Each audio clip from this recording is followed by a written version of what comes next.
Hello, everyone. Welcome to the Decision Ease podcast. I'm Kirsten Parker, and today we're going to talk about judging decisions. I'm going to give you a better way to do it because you might be in the extreme end of this habit, or you might be just doing it kind of subtly in here and there. But either way, I want you to recognize this extremely common habit. We're going to call it a mistake, but we're not going to be judging. But this really, really common mistake that people make, that once you see where you're doing it, you can change the way you think about yourself, the way you think about your decisions, and the way you approach future decisions. So what we're dealing with today is this kind of fun, fundamental type question that people like you and I love just kind of mulling over with our iced coffee since it's too early to drink wine. What makes a good decision? How are you going to judge a decision as good or bad? Then the way we're going to start this conversation out is actually, I'm going to ask you to think about a trip. Just think about, any like the most recent trip that you could describe to people once you got back and they asked you, how was it?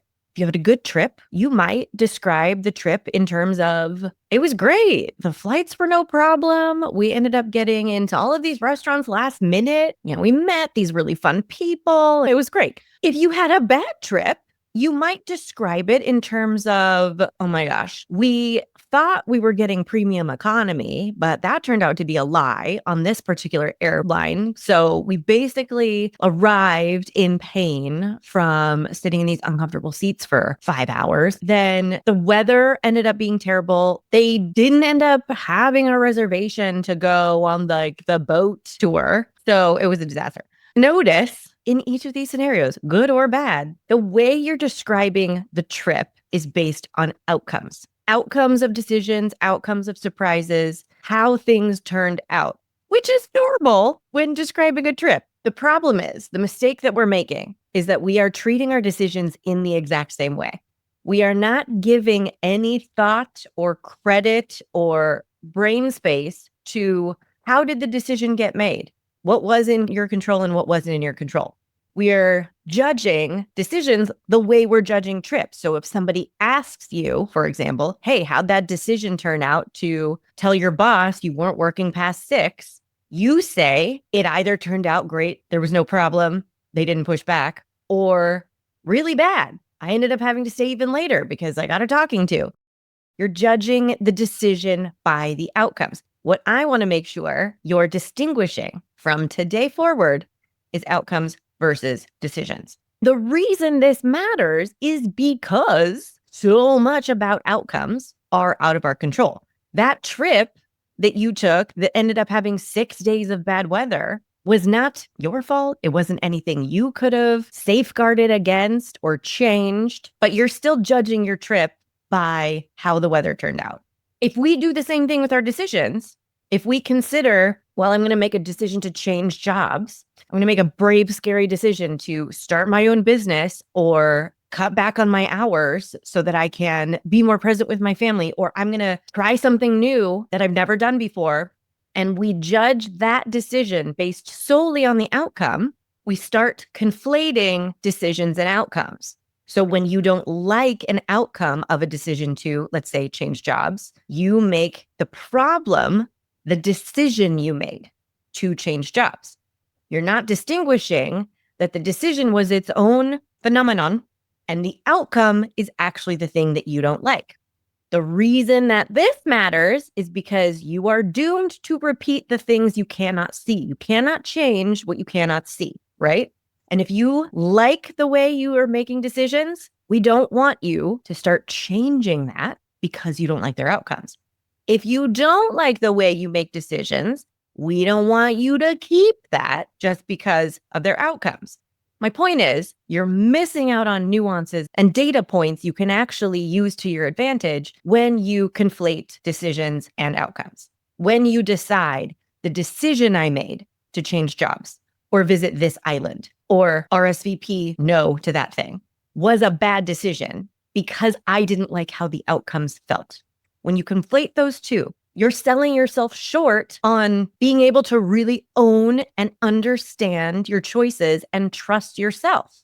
I want to be able to ask you, what's the best decision you made this week or this month? or this year? And have you really loved the decision you made? What happens with most people is you ask them, what's the best decision you made last year? And they think of, well, what's the best thing that happened? What's the best thing that I experienced? And that's fine. We're not really mad at if the best thing you saw was like a dolphin jumping out of the ocean because you decided to go on that trip. Own it. You created that experience. You put yourself in that situation to see that dolphin. I'm here for it. Celebrate your choice. You might, however, be missing out on a little bit of ownership over, you know what? I decided to go on that trip because it's the one I really wanted to go on. And I was getting a little pressure to do something at a different time or go in a more familiar place. And I really advocated for what I knew I wanted. And I stuck to that decision and I didn't apologize for it. And I love that choice. I would say do both. I would say celebrate and own both the outcome that you love and the way you made that decision. This is what we really practice in our decision coaching when clients show up to sessions and I ask them, what are we celebrating? We're not just talking about like, hey, what worked out well in your life that you may or may not have had anything to do with this week. I really help people train their brains to distinguish between the process and the outcome. What do you like? What do you want to own? What do you want to celebrate about how your decisions are getting made in your life? And we want the good outcomes. Don't get me wrong. We're going to get to that in a second. I'm not saying who cares if you hate your trip and you hate your new job. It's the decision process that matters. It does matter. It's not the only thing that matters. And I want to help you start training your brain to think like this. The bigger problem is when I ask you, what's the worst decision you made this week or this month or this year? The problem is most people still go to the outcomes. They go to what's the worst thing I experienced, which may or may not have anything to do with how the decision got made to put them in that situation. And that's not useful. That's just you having opinions about how life turns out, which you are totally entitled to. But it's not the same thing as knowing here's how I made this decision. And I can see with perspective and new information and being outside of that situation, I can see how I didn't make it in the most aligned or authentic or self-trusting way.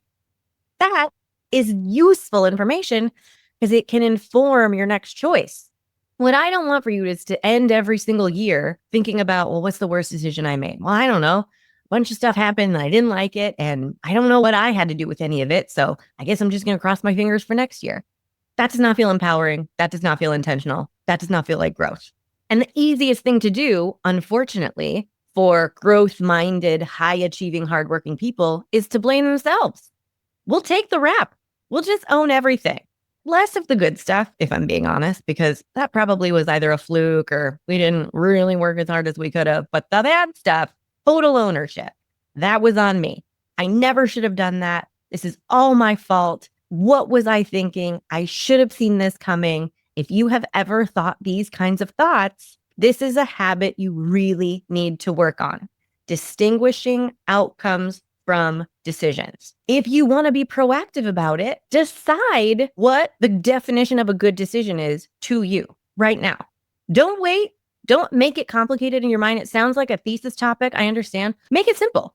For me, a good decision is one made in alignment with my vision, goals, and values. A good decision is one where I know and like my reasons at the time.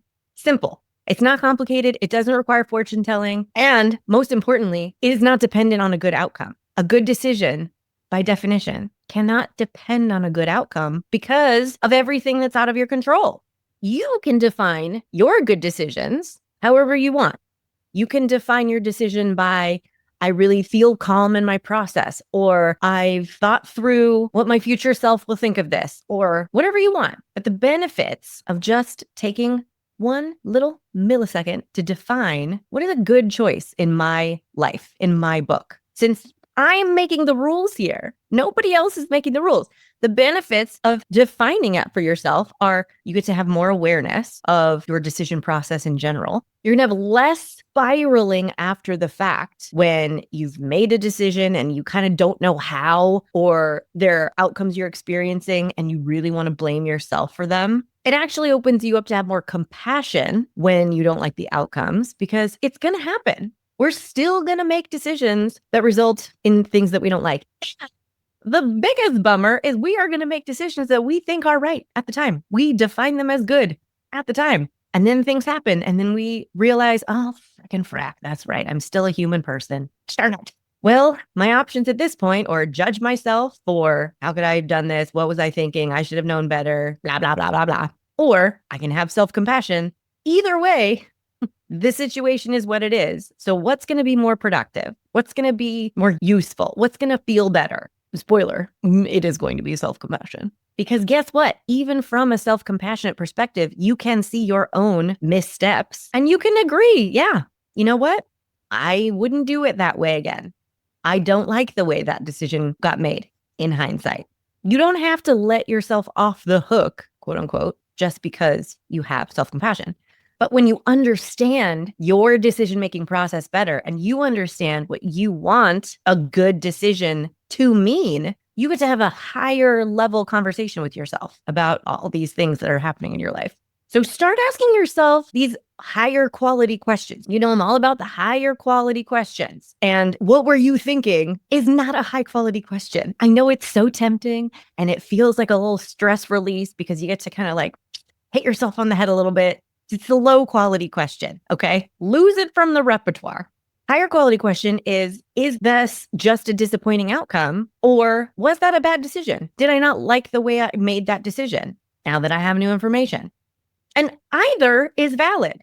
Listen, part of updating our decision habits is identifying the ways we don't like we make decisions. If you have a really deeply ingrained pattern of scarcity that makes you want to opt for the cheapest thing every single time, so you do book yourself the cheapest flight in the most uncomfortable seat on the crappiest airline, and then your vacation is, a quarter ruined because you're in pain and sleep deprived and all this stuff for the first 3 days you're there, we can talk about that.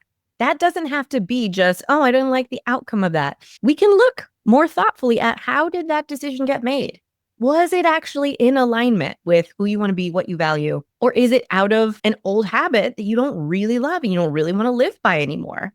Is there a belief that you don't deserve to spend money on yourself or be comfortable? And that's how that decision got made. So we're not saying you always let yourself off the hook for decisions that don't end up well, but we are saying there are higher quality conversations you can have with yourself about these decisions and outcomes. So start asking, is this just a disappointing outcome? And I can not like it because that's my right, but I don't have to make it my fault. And I don't have to go down a shame spiral and a judgment roller coaster for the decisions that got me here. Or do I genuinely not like the way that decision was made? And I've been throwing around the terms good decision, bad decision on this episode. We don't tend to do that in our actual coaching conversations because they tend to be so loaded that they're not useful. But for the purposes of keeping things simple, I also can invite you to just simply redefine good and bad. Like, don't make it a big deal if you want. You can define a good decision however you want, and you can define a bad decision without all of the shame and judgment and guilt attached to it. If that's difficult, if you can't actually call a decision bad without making it mean something about your identity, just don't say bad decision. Just drop the phrase for a year. Here's my hope for you. My hope is that you know, no matter what, however decisions get made, however decisions turn out, that you are on your own team. This is something that was missing for so many years of my life, and it kept me in the spiral of making decisions without really knowing why or how I was making decisions, not liking some of the outcomes, or being so incredibly anxious about the outcomes that I had that experience. Always blaming and judging myself when I didn't feel totally in control of my life or totally self-directed or totally sure of what I wanted. I always made it my fault, my problem. How could you have decided that? It's totally your fault that you're here. I didn't feel like I was on my own team because my decisions felt out of control. And I wasn't making like wild, crazy life choices. I was working as a stage manager in theater. I was going to grad school at Yale. I was getting into relationships. I was moving all over the country. I was living a high functioning looking life, just like you. This is the problem. We think, well, my life isn't a dumpster fire completely. At least other people don't see it that way. So how bad could things really be? This is probably my fault. It's probably all in my head. Nobody else would be dealing with this problem. I should be over this by now. That's where we go. So I want you to know this is one of the biggest mistakes that you can turn into a triumph by starting to separate outcomes from decisions so that you can really, really, really feel and know and trust you are on your own team no matter what. Because let me tell you, transparently, I've made decisions since becoming a decision coach that I don't love.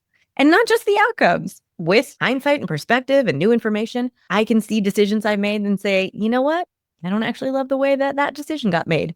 And there were some painful outcomes because of these decisions, but I never abandoned myself in them. And that is a singular kind of feeling that I want for you, no matter how bad anything looks or gets. I want you to be able to be with yourself in that situation and not like it and not have to like it and not force yourself to see the silver lining even right away. But I want you to be able to know you're on your own team still.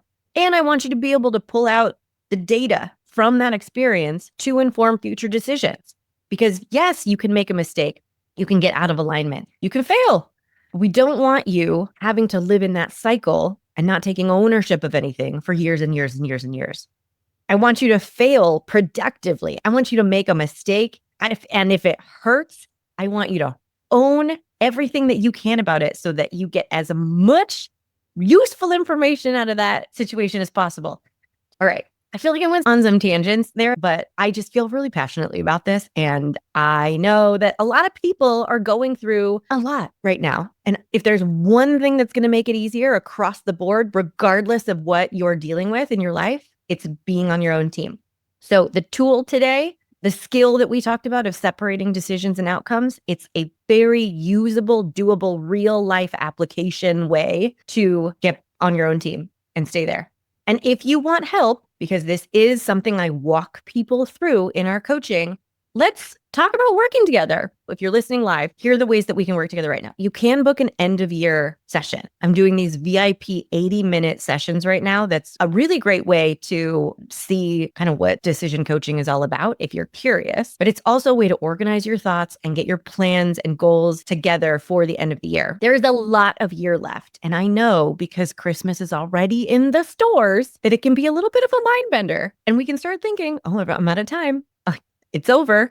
I missed it. And there's still over a quarter of the year left. So if you want to have a strategy session where you make some decisions, you work through them, you feel good about them, you feel solid, book your VIP session. And then if you want to continue working together after that, we can. But that'll get you organized for the end of the year. And enrollment is also open soon for the Decision Ease program. So that's the signature way that I'm going to be working with people to change these habits, update your decision making, get yourself on your own team, identify the things that you're doing, the ways that you're thinking that are getting you out of alignment, and use practical science-based tools to change those habits and start acting differently in your everyday experience. It's really fun because it's not heady and textbooky. It's very down to earth, ground level. Let's talk about your decisions in your real life and then how this concept is going to apply to them. It's going to change your life. So if you want to get on the wait list for that, waitlist members get an exclusive discount. So if you want to get in on that and get all of the details and get the discount,